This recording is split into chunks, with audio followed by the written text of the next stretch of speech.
On t'a déjà dit que la bourse, c'était trop compliqué, trop risqué. Pourtant, beaucoup de personnes gagnent de l'argent même en dormant. Et pour ça, il n'y a pas besoin d'être riche. Dans cette vidéo, je t'explique comment toi aussi tu vas pouvoir bénéficier de revenus passifs de façon mensuelle, sécurisée et réaliste grâce aux dividendes. Et même si tu n'as jamais investi, on va parler stratégie, erreurs à éviter et surtout je vais te montrer comment moi je fais. Bonjour, tu es sur la chaîne François Stratégie Bourse. Nous allons voir ensemble dividendes, comment gagner un revenu passif en investissant en bourse. Comme toujours, je te rappelle que tu peux télécharger mon e-book gratuit qui se trouve dans la description. Et si jamais tu veux aller plus loin et être accompagné pour ton début en bourse, n'hésite pas à réserver un rendez-vous avec moi de 30 minutes pour voir si ensemble on peut trouver une stratégie qui correspondra à tes objectifs futurs.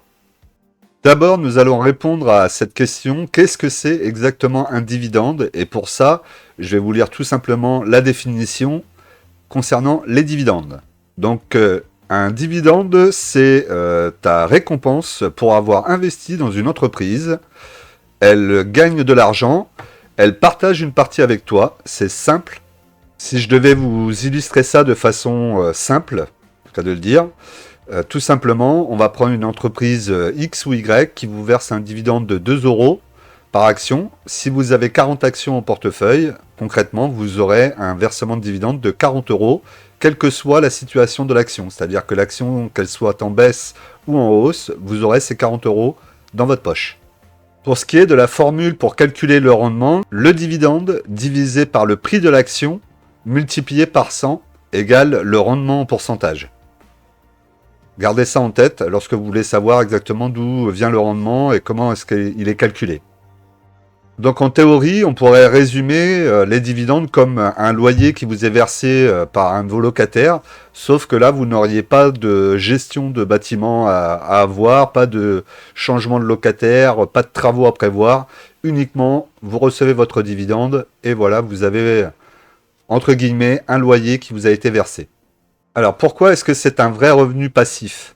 Tout simplement parce que vous n'avez pas besoin de trader ni de vendre pour pouvoir bénéficier du dividende. Au contraire, plus vous allez garder l'action longtemps, plus vous aurez des dividendes qui vont peut-être même croître avec le temps. Autre chose qui est plutôt intéressante sur les dividendes, c'est qu'il est prévisible. Généralement, vous avez l'assemblée générale de la société qui va se faire en amont et vous saurez plus ou moins combien est-ce qu'il va. Vous saurez exactement combien le dividende va représenter, à quelle date le détachement va se faire et à quelle date il vous sera versé. Donc, on a quand même une visibilité assez claire dessus et ça, c'est quand même appréciable. Et évidemment, il a la possibilité de vous être versé mensuellement sur notamment des sociétés américaines. En Europe, et plus précisément dans le PEA, on est plutôt sur des entreprises qui vont vous verser un dividende mensuel, une fois par an, pardon, et qui est souvent le mois de mai. Et vous avez quelques actions qui, eux, versent, même sur le PEA, je prends l'exemple de Total Energy, qui va vous verser trimestriellement. Donc tous les 3 mois, vous aurez un versement de dividendes. Une autre chose très appréciable avec les dividendes, c'est que vous allez pouvoir les réinvestir. Je prends un exemple, si vous investissez dans une société que vous achetez 500 euros, vous allez avoir peut-être l'année d'après 530 euros, 30 euros de dividendes sur l'action que vous avez investie. Et si ces 30 euros, vous les réinvestissez dans la société, l'année d'après, ça sera plus 530, ça sera 565 peut-être, et ainsi de suite. Ça n'arrêtera pas de grossir avec les dividendes que vous allez rajouter. Et ça, c'est l'effet boule de neige qui est très recherché et c'est quelque chose qui est assez difficile à comprendre. D'ailleurs, Einstein disait que c'était la 8e merveille du monde et qui peut vous permettre de doubler votre portefeuille en une dizaine d'années.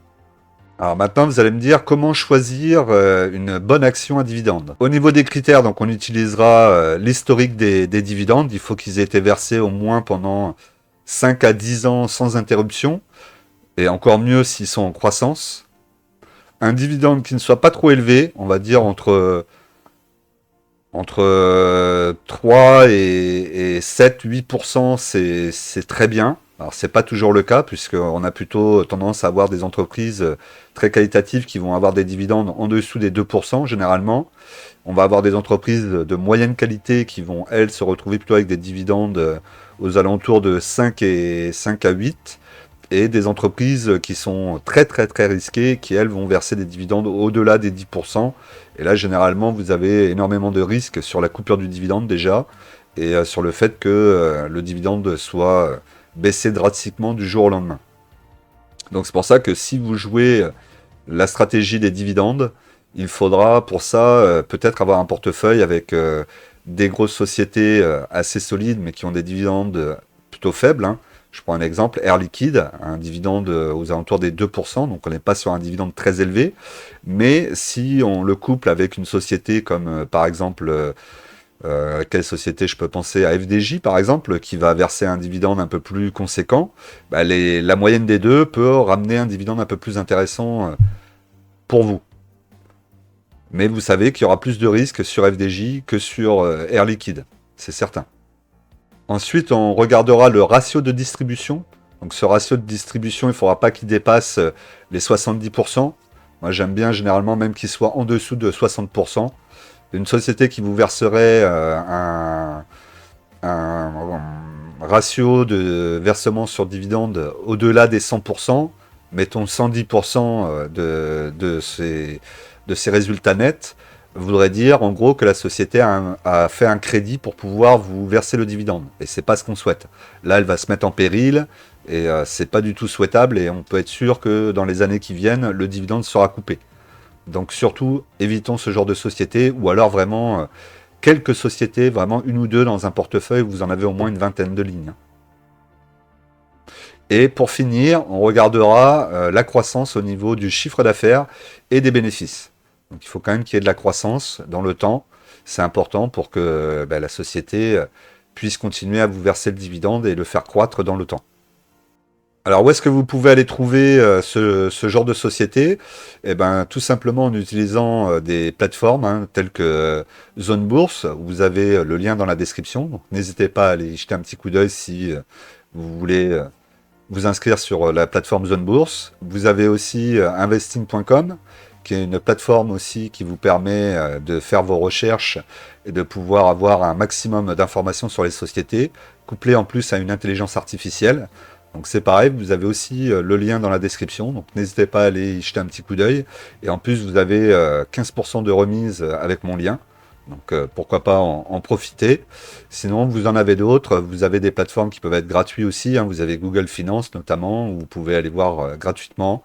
Et il en existe énormément. Personnellement, je vous ai dit les deux que j'utilise, c'est Zone Bourse et Investing.com. Ce sont les principales plateformes que j'utilise pour faire mes analyses. Et ensuite, une fois que vous êtes sur ces plateformes, vous pouvez aller rechercher, notamment par exemple dans les aristocrates dividendes.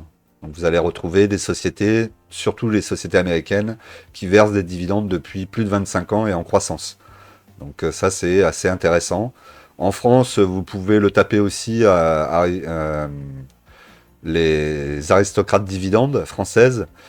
C'est moins réellement des aristocrates dividendes, mais il y en a quelques-unes, donc pourquoi pas aller jeter un petit coup d'œil.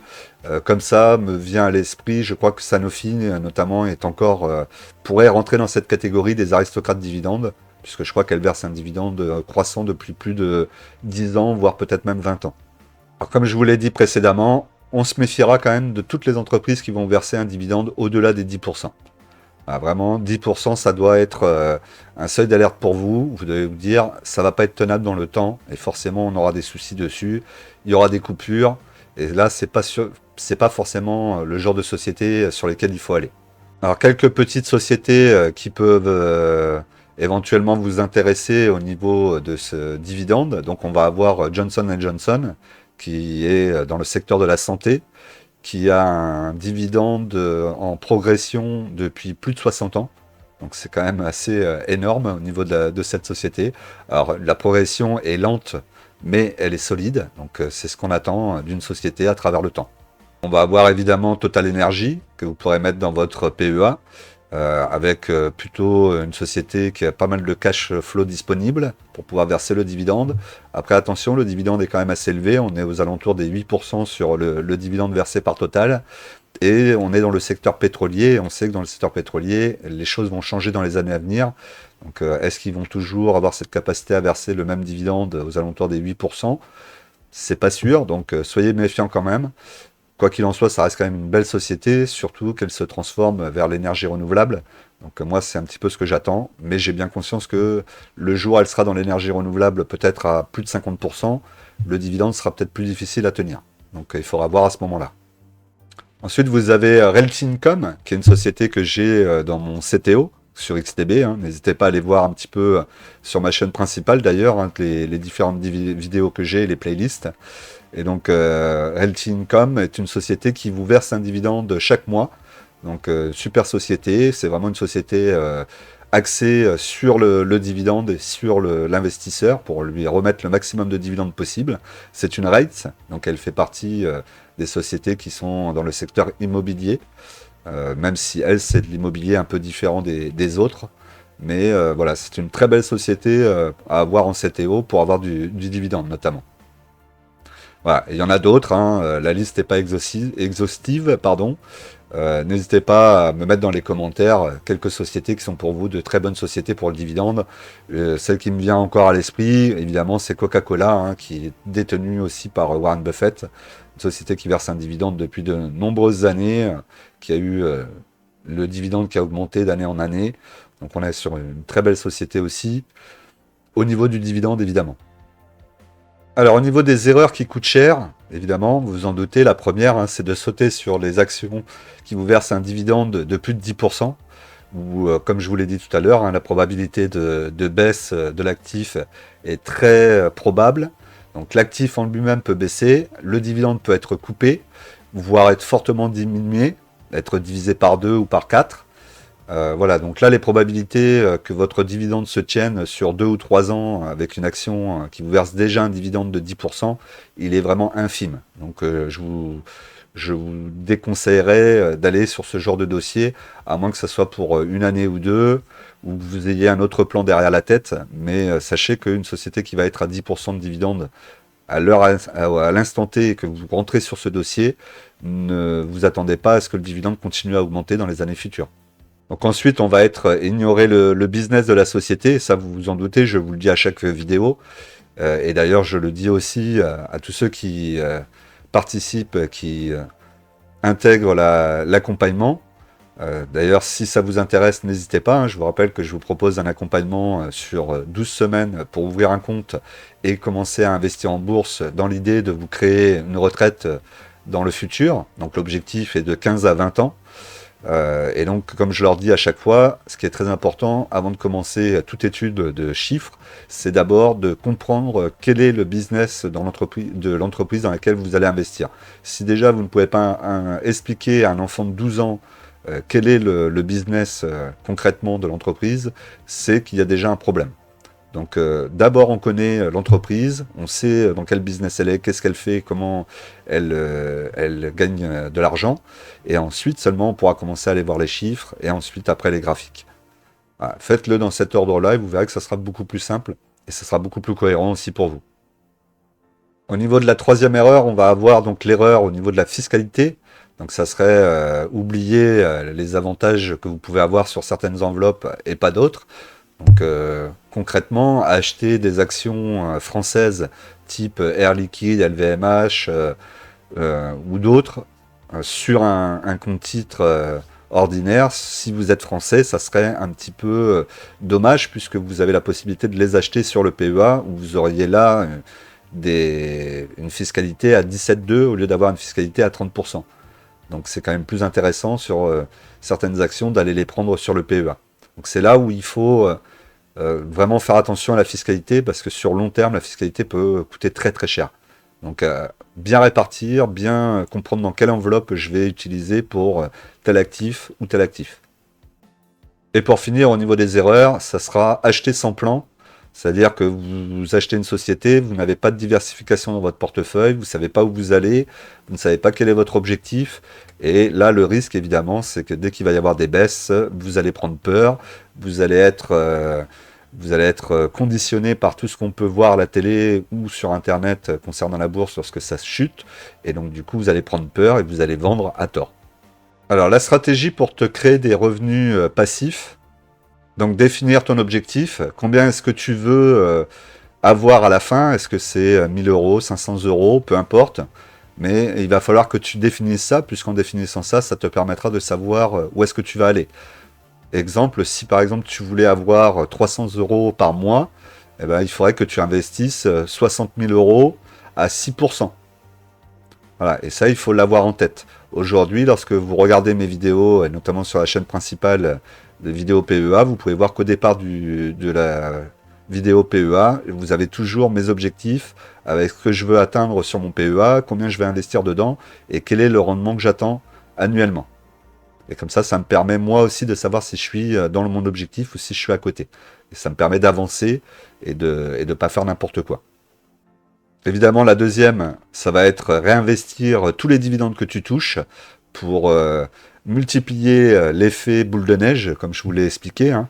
On va avoir une petite boule de neige au départ qui va être en haut de la montagne, et à fur et à mesure qu'elle va descendre la montagne avec la neige, elle va prendre la neige avec elle, elle va grossir, grossir, grossir pour arriver et finir par être une énorme boule.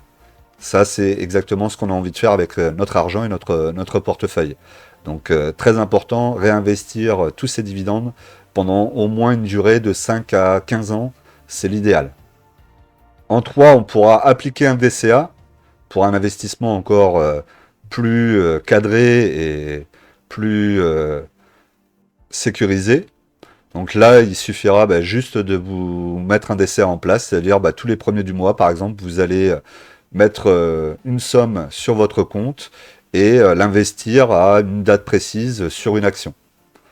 Pourquoi pas? Alors le DCA, moi je serais plus sur du DCA au niveau des ETF, pourquoi pas. Sur les actions, je trouve que le DCA s'y prête peut-être un petit peu moins. Après, dites-moi dans les commentaires, hein, peut-être que parmi vous, vous pensez que c'est mieux de le faire sur action et moins sur ETF. Ça m'intéresse de savoir un petit peu, vous, de votre côté, comment vous vous positionnez ou comment est-ce que vous avez votre approche. Mais voilà, le DCA, je trouve que c'est intéressant. Sur des ETF, par exemple, moi j'ai des ETF sur Trade Republic qui sont des ETF or notamment. L'ETF or se prête très très bien à du DCA. Donc j'ai un achat automatique qui se fait avec Trade Republic et je me pose pas de questions et comme ça au moins la ligne grossit petit à petit sans que j'ai besoin d'y regarder. Donc ça peut être très avantageux et très intéressant au départ notamment. Et pour finir, restez discipliné, hein. On en revient toujours à la même chose, la discipline, prendre de bonnes habitudes dès le départ. Encore une fois, dans l'accompagnement, je vous le dis, prenez les bonnes habitudes, faites les virements toujours en début de mois, prenez cette habitude, et une fois que l'habitude va être ancrée en vous, ça sera quelque chose d'automatique et vous le ferez. Et n'oubliez pas que quand vous investissez en bourse, après peut-être que vous allez avoir des envies de voir autre chose et d'aller investir dans d'autres domaines. Et si vous avez déjà la bonne discipline aujourd'hui sur vos investissements boursiers, vous l'aurez demain pour d'autres investissements. Donc ça, c'est important, la discipline. Se payer en premier, investir de façon régulière, tout ça c'est des choses qui sont très importantes, qui paraissent simples à faire, mais en fait vous avez très vite fait de vous dire bon ce mois-ci j'investis pas, mais le mois prochain je mettrai 2 fois plus pour rattraper. C'est pas comme ça qu'il faut voir les choses. Il faut vraiment être discipliné, se dire il n'y a pas le mois prochain, c'est chaque mois je dois y mettre exactement ce que j'avais décidé. Alors en conclusion, les dividendes, c'est plutôt quelque chose de très intéressant, puisque vous avez peu de travail à faire derrière. Une fois que vous avez choisi votre action, que vous avez fait le travail sur l'action, vous allez recevoir votre dividende de façon automatique. Donc ça, c'est quelque chose qui est très appréciable. N'oubliez pas que lorsque vous recevez un dividende, c'est une partie de l'action qui vous a été donnée, donc des bénéfices de l'action qui vous a été donnée. C'est pas un cadeau, hein, mais au moins vous les avez pris. Si vous étiez sur un ETF, ce qui est souvent mis en avant par rapport à l'ETF, l'ETF, lui, va réinvestir l'argent du dividende pour continuer à faire grossir sa société. C'est comme ça qu'ils vont vous expliquer les choses. Moi, je trouve que la partie dividende est quand même très intéressante. Pourquoi? Parce que tout simplement, votre portefeuille, il peut chuter de 15% ou de 20% ou de 30%. Le dividende, il sera quand même là cette année où tout a baissé. Et À l'inverse, l'ETF, si demain l'ETF baisse et que le marché baisse de 30%, votre ETF perdra 30%. Et si vous avez besoin de retirer de l'argent dessus, vous allez l'impacter encore plus. Donc voilà pourquoi je trouve toujours le dividende plus intéressant. C'est une façon de voir. Je pense qu'il n'y a pas de meilleure façon. Certains parmi vous sont plus pro ETF et d'autres plus pro dividende. Je pense pas qu'il y ait de vérité entre les deux. Il faut juste trouver ce pourquoi nous on inspire et ce qui nous ressemble, tout simplement. Et prendre le temps surtout de voir les deux. C'est pas juste dire moi j'aime pas les ETF donc j'en ai pas et j'ai que des actions. Ça par contre ça serait quand même une erreur je pense. Voilà, c'était François, j'espère que ça vous a plu. N'hésitez pas à mettre des commentaires dans la vidéo. Pensez que vous pouvez prendre un rendez-vous avec moi de 30 minutes pour qu'on fasse un point sur votre situation et pourquoi pas commencer à créer votre retraite pour le futur. Après, c'est à vous de voir, il faut se prendre en main. Aujourd'hui, vous le savez, l'État ne sera pas là pour nous faire la retraite, donc c'est à vous de vous la constituer et de travailler dans ce sens-là. Donc n'hésitez pas, si vous voulez gagner du temps, rejoignez-moi, au moins appelez-moi et on verra comment est-ce qu'on va mettre tout ça en place et comment vous allez pouvoir atteindre peut-être la liberté financière ou une retraite bien méritée plus rapidement que pour les autres. Allez, c'était François. On n'oublie pas qu'en investissement, les impatients payent pour les patients et nous on se retrouve la semaine prochaine. À bientôt.